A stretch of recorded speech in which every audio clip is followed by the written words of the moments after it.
made 3 videos within like an hour, and I'm commentating over them because they are a bit boring, and a bit of info I'm going to add to it just to kind of give you some heads up on what's going on.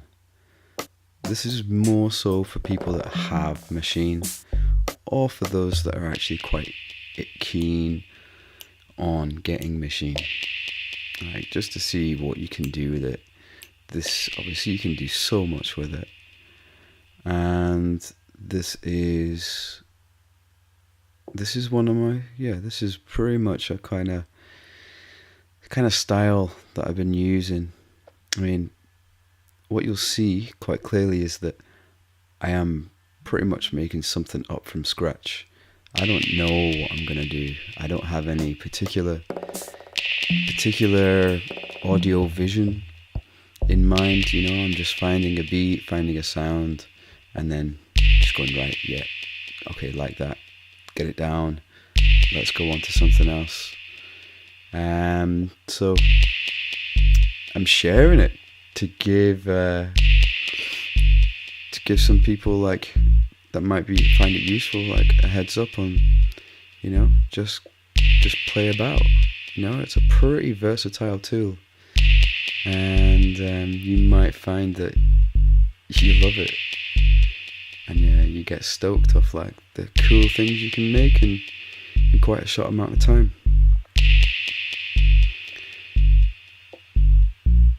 So as you can see, what I'm doing right now is like I'm using the step sequencer. At the top left, there's 2 buttons. The second one in is step. You go to press that, and that takes you to the step sequencer. Step sequencer runs upwards. I never understand that. In my eyes, it should go down, left to right, and down, down, down. Okay, yeah, so in the browser, checking out sounds, randomly choosing like a set, test them out, and then load it. And then what I've done here is like, it's a 2-bar loop. There's very similar sounds that are on a delay, but it's kind of like a question and answer scenario. They're both different. One starts and the other finishes. As I learned from Mike Monday, a question and answer formula is very, very successful in terms of like creating music. You kind of have like a 2-part bass line, say, or even like vocal melodies, vocal parts in a song have the first part leading to the second part, which is kind of like an answer to the first.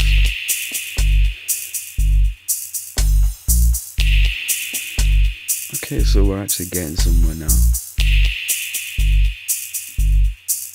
Not sure where, but it's going somewhere.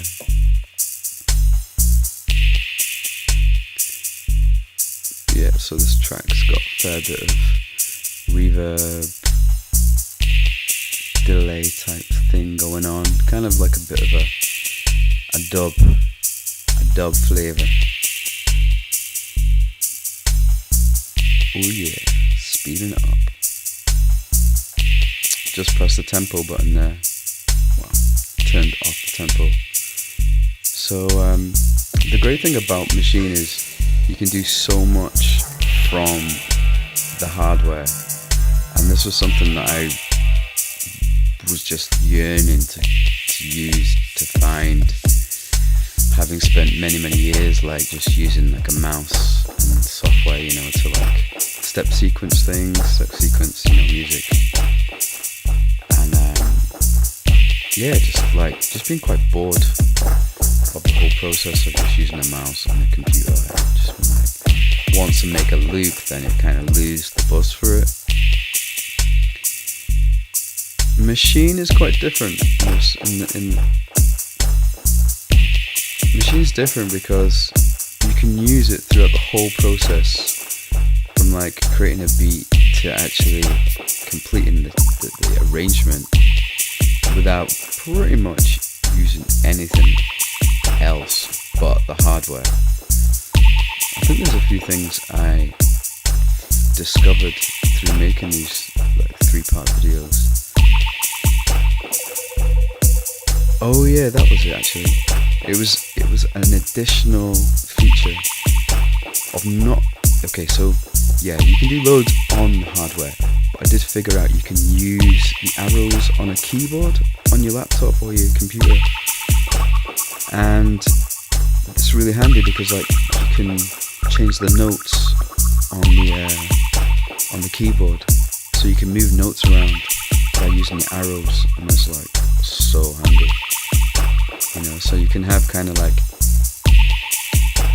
the hardware doing one thing, and then, you know, use the keyboard to move things around instead of, you know, going into the menu on the hardware.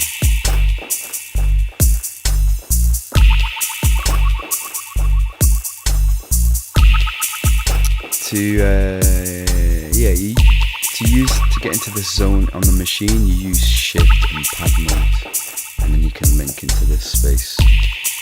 So yeah, if there's like a sound that you like and then you want to play like that sound in a different range, you know, like a keyboard range, up and down, octaves, then you press Shift and Pad mode.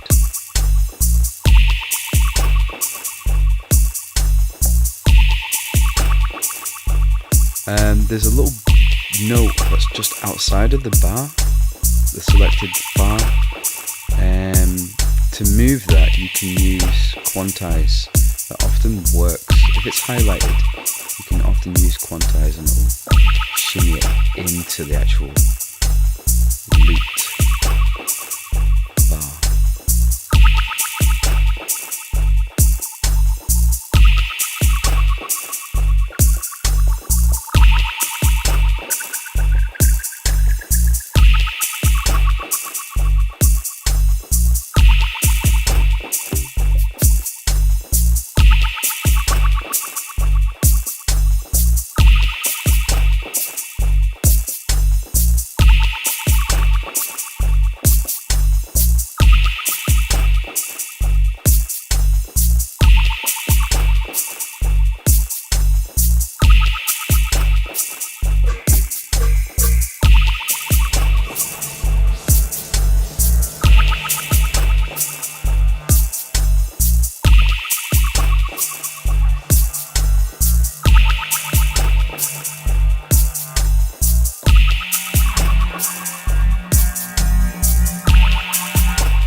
idea what I'm doing, but it sounds alright.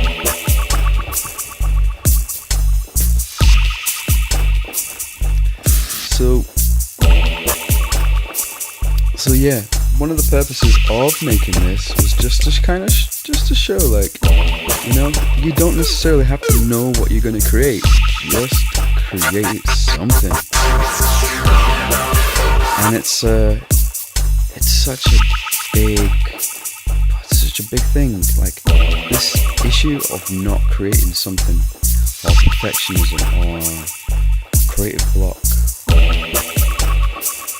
Like, the fact of just doing something is like part of the process to get out of any writer's block, creative block,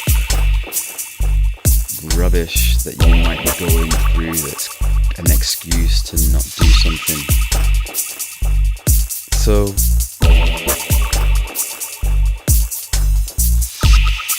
So yeah, I basically posted on these, just go, look guys, man, just do something, create something, you know? Give yourself that space to just do something.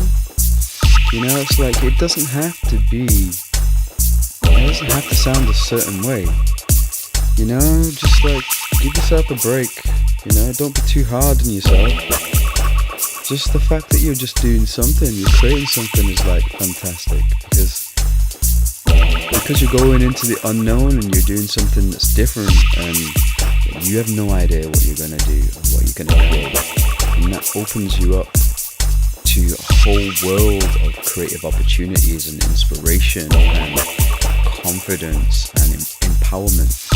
So it's like, just allow yourself, you know? It's kind of like,